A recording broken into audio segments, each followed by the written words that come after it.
সেন্ডে দেবো টিস্যু আছে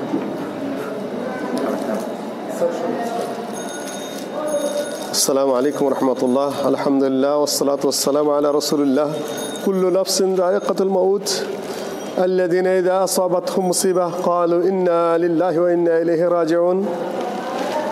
আমার দীর্ঘদিনের সহমর্মী এবং বাংলাদেশের ছাত্র এবং তরুণদের পথ প্রদর্শন করার মতো যোগ্যতা রাখা অনেক বড় বিদ্বান, ইসলামী জ্ঞানী এবং বিভিন্ন বিষয়ে গভীর পারদর্শিতা সম্পন্ন তরুণ গবেষক, লেখক, সংগঠক, বক্তা,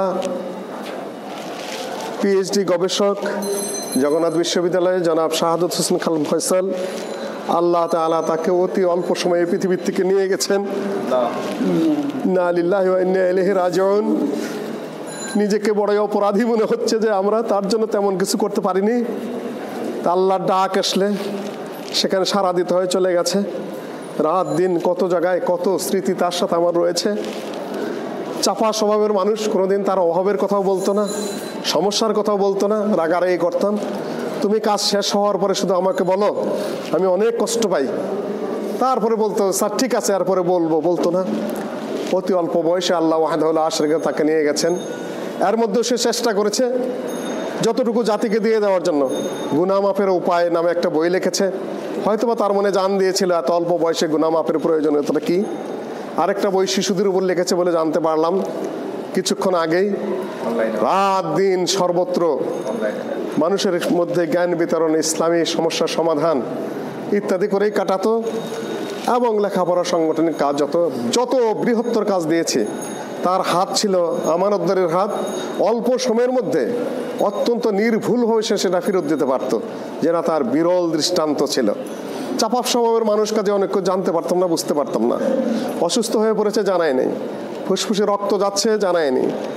জানতে পেরে দ্রুতগতিতে আমরা পূর্বের ক্লিনিক থেকে ঢাকা মেডিকেল কলেজে তাকে হাসপাতালে আমরা আনার ব্যবস্থা করি।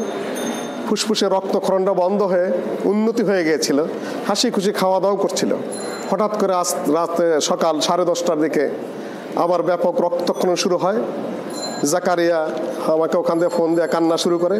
আমি রওনা হয়ে আসতেই সে পৃথিবীর থেকে চিরবিদায় নিয়ে গেছে। ইন্না লিল্লাহি ওয়া ইন্না ইলাইহি রাজিউন। তার জন্য কোনো সহযোগিতা চাবো এটা সে কোনো অবস্থাতেই রাজি না, পারিনি, সাহস পাইনি, সোজা কথা যা। তার বাবা একজন স্কুল টিচার, রিটায়ার্ড। বড় বোনের বিয়ে হয়নি, ছোট ভাই প্রতিবন্ধী, সংসারে নানান অভাব অভিযোগ। কোনোদিন সেটা সে বলতেও দেননি, শুনতেও রাজি না। কাজেই এখন পৃথিবী থেকে চলে গেছে। এই মুহূর্তে আমি সাহস করছি তার সাথে এইভাবেই চলতে হয়। ছোট হলেও কোনো জিনিসে ভয়ও পেতাম। जो हुक्म करता है उल्तिजा भी करता है, ये आसमान कहे पे झुका भी करता है। আকাশ কারো কারোর সামনে নতও হয়ে যায়।